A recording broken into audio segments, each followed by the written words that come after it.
Assalamualaikum warahmatullahi wabarakatuh dan salam sejahtera. Kumpulan kami yang terdiri daripada 8 orang akan membentangkan sebuah topik yang bertajuk kesan media sosial terhadap perpaduan kaum di Malaysia, terutama kes arwah adib. Pertama sekali saya akan memperkenalkan ahli-ahli kumpulan saya yang turut bekerjasama menjalankan kajian terhadap topik ini, iaitu Hadirah, Suraya, Syukri, Izzuddin, Faiz, Luqman serta Ikhman, dan saya sendiri Muhammad Ikram Hakimi bin Saiful Nizar selaku ketua kumpulan ini. Assalamualaikum, saya Nusraya Melina. Saya akan membentangkan latar belakang kajian. Pertama, kesan media sosial terhadap perpaduan kaum memberikan ancaman baharu perpaduan masyarakat berbilang kaum di negara ini. Berikutan tindakan pihak tidak bertanggungjawab menggunakan untuk menyebarkan cerita tidak benar yang boleh menjejaskan keharmonian kaum di Malaysia. Kedua, masyarakat tidak boleh tunduk dan terpengaruh dengan ideologi yang bertujuan menyemai kebencian dan syak wasangka antara kaum dan budaya di negara ini. Kerana keadaan itu hanya mensia-siakan pengorbanan orang yang berjuang untuk kemerdekaan dan kedaulatan negara. Terakhir, kes kematian arwah adib merupakan contoh kesan pengaruh media sosial yang menjadi ancaman baharu perpaduan masyarakat berbilang kaum di negara ini. Berikutan tindakan pihak tidak bertanggungjawab menggunakan untuk menyebarkan cerita tidak benar yang boleh menjejaskan keharmonian negara. Baik, nama saya Muhammad Izzuddin bin Mazin. Saya akan menjelaskan tentang objektif kajian. Baik, objektif kajian kami ialah yang pertama sekali untuk mengenal pasti tahap perpaduan di kalangan rakyat Malaysia di era digital. Seterusnya ialah untuk menganalisis kesan terhadap media sosial. Okey, objektif kajian yang ketiga kami ialah untuk mengkaji penyelesaian terhadap masalah yang membabitkan media sosial dengan isu perkauman. Assalamualaikum warahmatullahi wabarakatuh. Nama saya Dr. Mahki Amir Azman dan saya akan membentangkan mengenai metod kajian.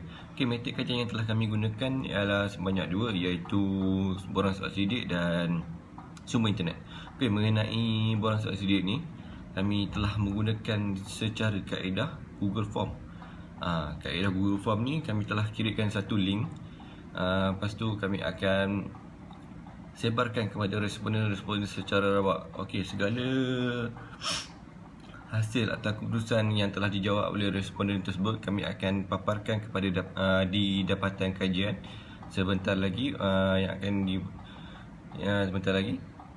Okey, tujuan kami menggunakan Google Form ini ialah kerana sebab memandangkan sekarang COVID-19, kami telah memilih cara ini untuk mengurangkan risiko. Selain itu adalah untuk menyempatkan masa dan tenaga lah. Okey, mengenai sumber internet pula, kami telah menggunakan cara ini untuk mengetahui serba sedikit mengenai kronologi dan perkembangan kes arwah adib ini. Saya akan serahkan pada Muhammad Ikram Hakimi untuk seterusnya. Terima kasih. Saya akan membentangkan bahagian dapatan kajian. Okey, pada bahagian A iaitu maklumat responden, sebanyak 4 soalan telah diajukan kepada responden untuk kita mengenal pasti latar belakang responden yang telah menjawab soalan berkaitan kajian ini. Antaranya ialah umur, kaum, pekerjaan serta agama.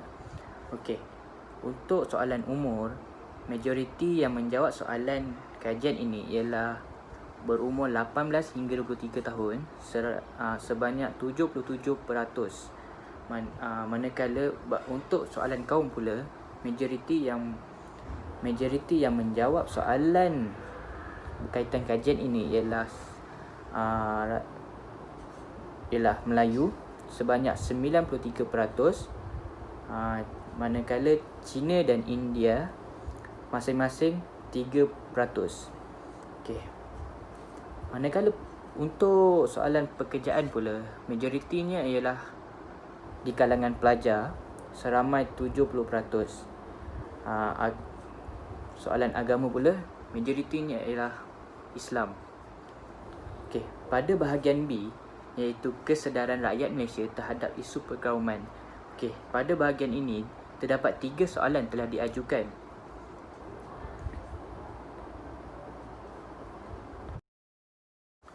Okey, bahagian berikutnya ialah bahagian B, iaitu kesedaran rakyat Malaysia dalam isu perkauman. Okey, dalam bahagian ini terdapat 3 soalan diajukan kepada responden untuk mengenal pasti tahap kesedaran mereka dalam isu perkauman di negara ini. Okey, hasil daripada analisis 3 soalan tersebut, kami dapati bahawa majoritinya ialah setuju sebanyak 40%, diikuti dengan 39% yang sangat setuju, manakala 17% yang tidak pasti, 3% tidak setuju dan 1% sangat tidak setuju. Antara soalan yang diajukan dalam bahagian B ini ialah, adakah anda bersosial dengan masyarakat berlainan kaum dengan baik? Iaitu seramai 73 orang yang sangat. Assalamualaikum dan salam sejahtera. Saya Hadira dan saya akan menyambung pembentangan ini dengan membentangkan bahagian C dapatan kajian kami. Dalam bahagian ini, telah kami sertakan 3 soalan. Soalan-soalannya bertemakan isu perkauman yang terjadi angkara kes arwah adib. Responden diberikan 5 jenis jawapan, iaitu sangat setuju, setuju, tidak pasti, tidak setuju dan sangat tidak setuju. Cartapai di sini menyatakan kesemua jawapan responden secara keseluruhan untuk bahagian C. Yang terbesar iaitu 51% menyatakan bahawa mereka sangat setuju dengan soalan yang ditanya. Manakala yang tersikit iaitu 2% menyatakan bahawa mereka sangat tidak setuju dengan soalan yang ditanya. Soalan yang pertama berbunyi, adakah anda bersetuju bahawa kerajaan perlu menyelesaikan kes ini dengan adil dan saksama tanpa melibatkan isu politik? 127 daripada responden menyatakan mereka sangat setuju dengan hal ini. Soalan seterusnya ialah, adakah anda bersosial dengan masyarakat berlainan kaum di Malaysia dengan baik? 79 daripada responden menyatakan bahawa mereka sangat setuju dengan kenyataan ini. Ini menunjukkan masyarakat Malaysia saling bergaul antara satu sama lain walaupun berlainan kaum. Soalan yang terakhir iaitu, adakah anda percaya bahawa kes kematian arwah adib merupakan punca pemecah belahan kaum di kalangan rakyat Malaysia? Di sini kita dapat lihat variasi jawapan yang telah diberikan oleh responden. 33 daripada responden menyatakan bahawa mereka sangat setuju dengan kenyataan ini. 47 yang lain menyatakan bahawa mereka setuju sahaja dengan kenyataan ini. 47 yang lain pula menyatakan bahawa mereka tidak pasti tentang hal ini. 19 responden yang lain menyatakan bahawa mereka tidak setuju dengan kenyataan ini, manakala 9 responden yang lain menyatakan bahawa mereka sangat tidak setuju dengan kenyataan ini. Di sini kita dapat lihat kes kematian arwah adib bukanlah punca pemecah belahan kaum di kalangan rakyat Malaysia. Itu sahaja dari saya. Sekian, terima kasih. Assalamualaikum warahmatullahi wabarakatuh. Untuk bahagian saya adalah bahagian D. Nama saya Ahmad Iqmal Hakim bin Omar. Seperti yang kita sedia maklum yang telah diterangkan oleh Ikram Hakimi dan Hadirah untuk dapatan kajian. Soalannya adalah seperti berikut. Adakah anda percaya bahawa media sosial mampu menyatukan perpaduan kaum dengan sokongan daripada artis-artis tempatan terhadap isu perkauman di Malaysia? Hasil daripada responden kami, terdapat 61 orang sangat bersetuju dengan peranan sokongan artis-artis, 59 orang setuju, 29 orang tidak pasti dan sebanyak 3 orang adalah sangat tidak setuju. Okey, untuk soalan seterusnya adalah, adakah kerajaan wajar menggunakan platform media sosial untuk meningkatkan lagi semangat perpaduan antara kaum? Okey, seperti yang kita sedia maklum, media sosial sangat memainkan peranan dalam pelbagai isu yang yang telah diterbitkan pada masa kini. Jadi dengan soalan-soalan berikut, dengan soalan ini terdapat 91 orang sangat bersetuju, 45 orang setuju, 16 orang tidak pasti dan hanya satu orang yang tidak setuju dengan peranan platform media sosial. Dan soalan yang terakhir adalah untuk bahagian saya adalah, adakah anda menggunakan sosial media secara berhemah serta menjaga sensitiviti kaum? Okey, untuk soalan ini adalah sangat-sangat penting di mana dapat kita hasil daripada ini kita dapat melihat responden ini sebanyak 105 orang sangat setuju dengan media sosial perlu digunakan secara berhemah. Terdapat 39 orang setuju, 9 orang tidak pasti dan apa yang kita dapati di sini adalah tiada orang yang setuju, tiada orang yang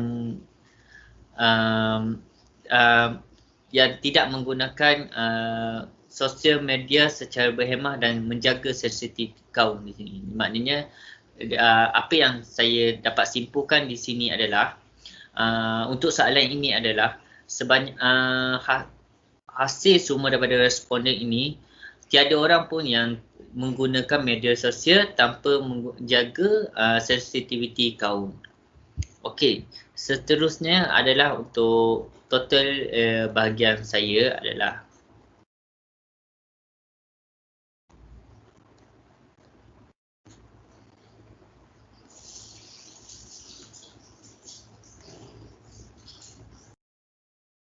Assalamualaikum warahmatullahi wabarakatuh.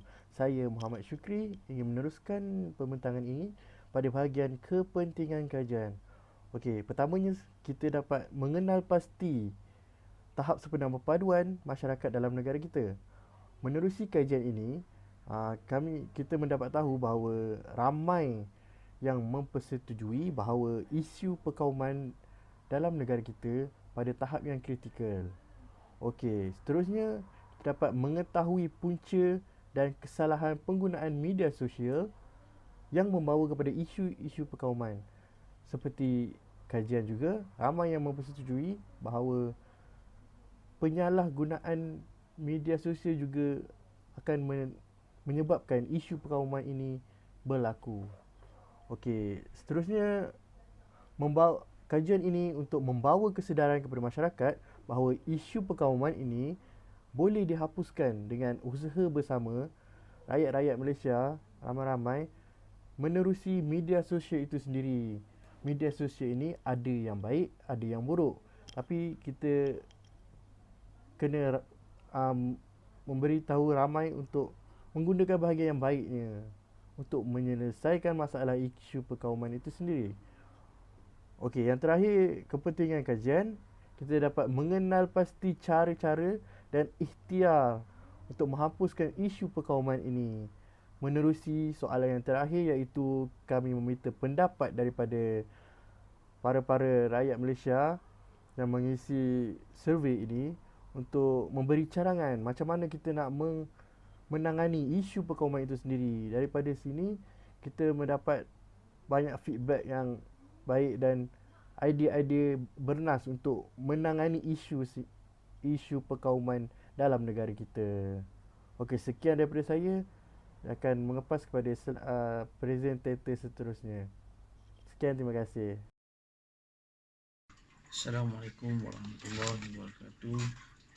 Saya Muhammad Faiz bin Ahmad Zori akan meneruskan dengan rumusan hasil kajian kami. Sosial media merupakan salah satu platform yang penting pada era digital atau dunia tanpa sepadan.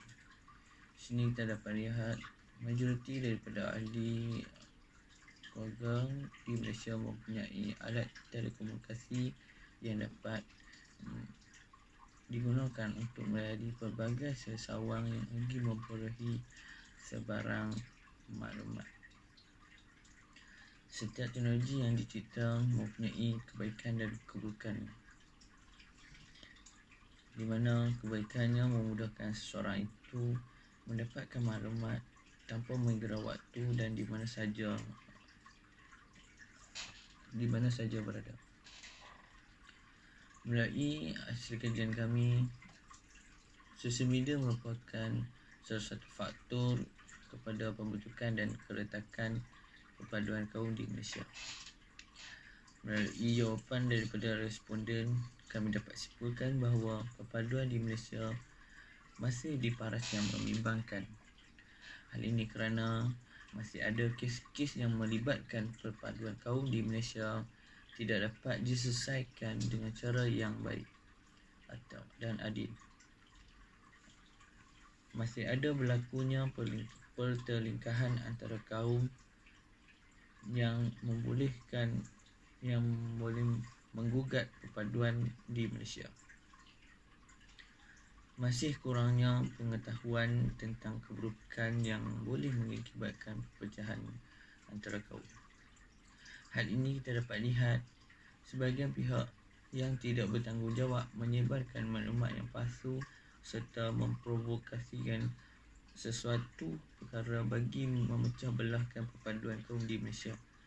Kami dapat simpulkan bahawa masih ramai penduduk Malaysia tidak mempunyai tahap pemikiran yang baik, di mana tidak memikirkan sesuatu kesan buruk yang akan berlaku sebelum membuat sesuatu tindakan. Kurangnya pengawalan penggunaan sesawang. Ini kerana seseorang individu itu dapat menyebarkan dan meluahkan apa sahaja yang ingin disampaikan tanpa mengira isu itu sensitif ataupun tidak.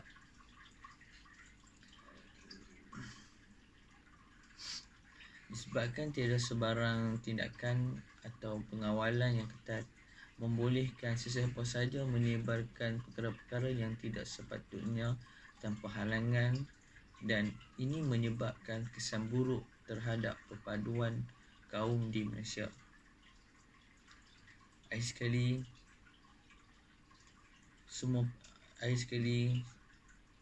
sebagai rumusan, semua pihak perlu mula bertindak memupuk semangat perpaduan dalam kalangan kaum di Malaysia. Apabila setiap orang menggalas tanggungjawab, membentuk diri, keluarga dan masyarakat akan kepentingan perpaduan kaum ini, tidak mustahil perpaduan dalam kalangan kaum di Malaysia akan semakin baik dan dapat melahirkan sebuah negara yang harmoni dan aman. Sekian, terima kasih.